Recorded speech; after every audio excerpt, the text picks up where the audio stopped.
নমস্কার বন্ধুরা, আশা করি সবাই ভালো আছো। ভূত ভীষণের চ্যানেলের পক্ষ থেকে আমি শুভ মঙ্গলবার রাত্রে তোমাদের জন্য আরও একটি রোমহর্ষক কাহিনী নিয়ে হাজির হয়েছি।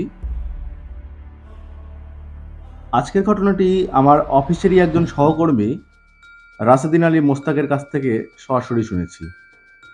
তার নিজের সাথেই ঘটে যাওয়া কিছু দিনের ঘটনার কথা আমাকে জানিয়েছে। রাসেলদার বাড়ি দক্ষিণ দিনাজপুরের হরিরামপুরে। ঘটনার কথা বলতে গিয়ে রাসেলদা বলে, ছোটবেলায় তার বয়স যখন ওই 12-14 হবে, তখন মাঝে মাঝেই তার বাড়িতে এমন কিছু কিছু ঘটনা ঘটতো যা একদমই স্বাভাবিক ছিল না। এই ঘটনাগুলি তার বাড়ির লোকেরা, এমনকি বাড়িতে অতিথি আসলেও অনুভব করতে পারত। প্রথম ঘটনা বলতে গিয়ে রাসেলদা বলেছে, একদিন সকালে গ্রামের পুকুরে স্নান করে তার বাড়ির একটা ঘরের ড্রেসিং টেবিলের সামনে দাঁড়িয়ে চুল আঁচড়ানোর সময় ঘরের মধ্যে কাপলেট রাখার জন্য যে বক্সের আসবাবপত্র ছিল, সেখানে রাখা কাপ প্লেটগুলো যেন হঠাৎ কাঁপতে শুরু করে।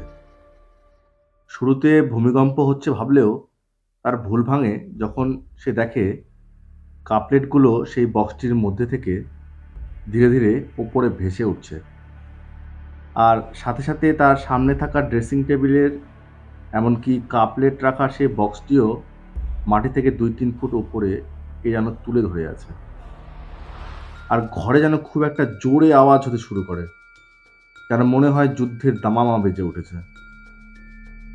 রাসেল আমাকে বলে, ভয় পেয়ে সে খুব জোরে চিৎকার করে তার মাকে ডাকলে সাথে সাথে শূন্যে ভেসে থাকা সকল জিনিসগুলো একসাথে মাটিতে আঁচড়ে পড়ে, আর যতগুলো কাঁচের জিনিসপত্র সেই বাক্সটিতে ছিল সব ভেঙে চূর্ণ বিচূর্ণ হয়ে যায়।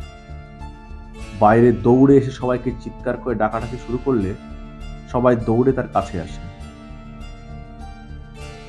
কি এমন হয়েছে যে এত চিৎকার করছে সে জানতে চাইলে সবাইকে ঘটনার বৃত্তান্ত খুলে বলে সে।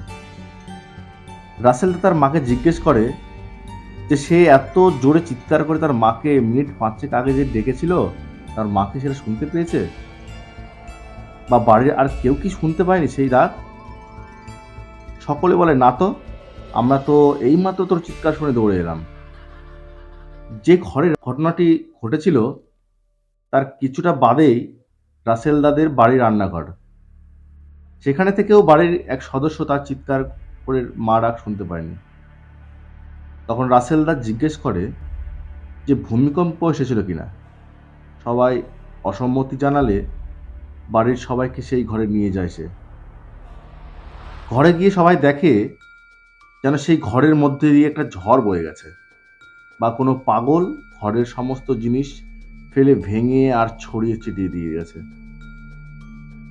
সবাই আরও একটি জিনিস অনুভব করে, যেটা হলো ঘর থেকে আপেল, কলা, আনারস এইসব কাটলে যে গন্ধগুলো বের হয়, সেই গন্ধ সবার নাকে আসছে। ওই দিনের কিছুদিন পর হঠাৎ ঠিক সন্ধ্যার আগে আগে উঠানে সবাই বসে আড্ডা দিচ্ছিল। সেই সময় হঠাৎ বাড়ির সদর দরজার শিকলটা যেন নড়ে নড়ে ওঠে।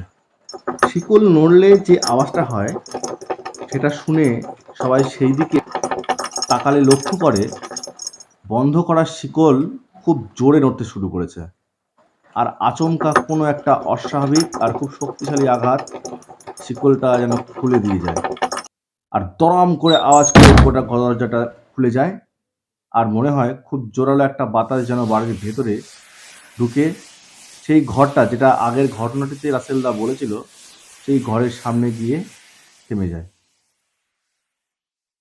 সবাই একে অপরের মুখ চাওয়াচাই করতে থাকে।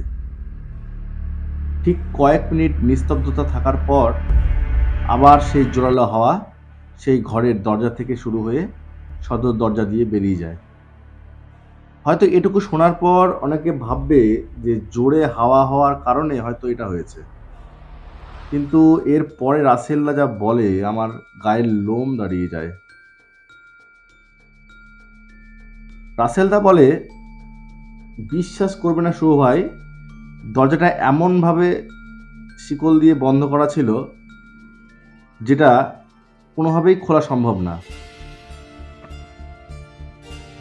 হঠাৎ যেমনভাবে শিকল দিয়ে বন্ধ করা ছিল দরজাটা, দড়াম করে আওয়াজ করে নিজে থেকে বন্ধ হয়ে যায়, আবার যেভাবে শিকল দিয়ে বন্ধ করা হয়েছিল তেমন বন্ধ হয়ে যায়।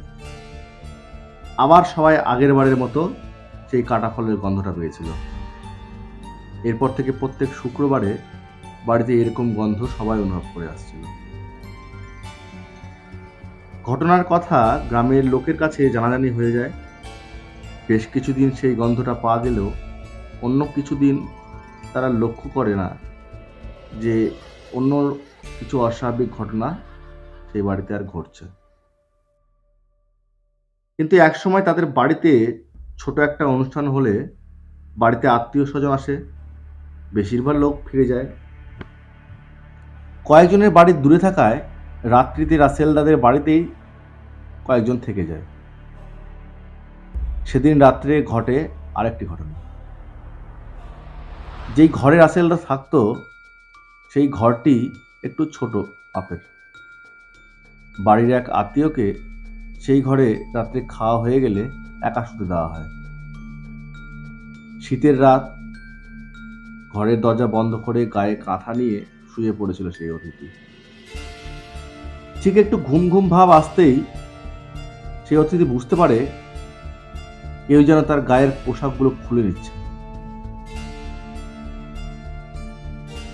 শুরুতে কিছু বুঝতে না পেরে আবার পোশাক ঠিক করে নিয়ে শুয়ে পড়লে আবার সেই ঘটনার পুনরাবৃত্তি হয়। এই ঘটনার পরে তার গায়ের কাঁথাটি কেউ যেন নিচে টেনে ছুঁড়ে ফেলে। দৌড়ে চিৎকার করে উঠে দরজা খুলে ঘটনার বিস্তারিত আরও যারা বাড়িতে ছিল তাদেরকে সব জানায়। সবাই ঘরে গিয়ে কিছু আছে নাকি টর্চ নিয়ে খোঁজাখুঁজি করতে থাকে, কিন্তু কিছুই খুঁজে না পাওয়া গেলে সেই অতিথিকে অন্য আরেকটি ঘরে শুতে দেওয়া। কি হয়েছে সেটা সকালে দেখা যাবে বলে আর কোনো কথা না বাড়িয়ে সেই রাতের মতো সবাই নিজের নিজের ঘরে শুয়ে পড়ে। পরদিন সকাল হলে আগের কিছু কিছু অস্বাভাবিক ঘটনা সেই অতিথির সঙ্গে সবাই আলোচনা করে। যাই হোক, রাসেলদা এই ঘটনাগুলির সাথে সাথে আরও একটি ঘটনা বলেছে যেটা তার নিজের সাথেই ঘটেছিল। আবার একদিন আরেকটি এপিসোডে তোমাদের সেই ঘটনার কথা জানাবো। আজকের মতো এটুকুই। আগামী শনিবার আবারও একটি রোমাঞ্চকর ঘটনা নিয়ে তোমাদের কাছে আসবো। ততক্ষণ তোমরা এই ঘটনাটি কেমন লাগলো কমেন্ট করে জানিও। ভালো লাগলে লাইক করো, আর যতটা পারো সবার সাথে একটু শেয়ার করে দিও। তো যারা নতুন তারা চ্যানেলটি সাবস্ক্রাইব করে বেল বাটনটি প্রেস করে দিও, যাতে পরের সমস্ত ঘটনাগুলি আপলোডের সাথে সাথে তোমরা শুনতে পারো। হাজির হব আগামী শনিবার। ততক্ষণ সবাই সুস্থ থাকো, ভালো থাকো, শুভরাত্রি।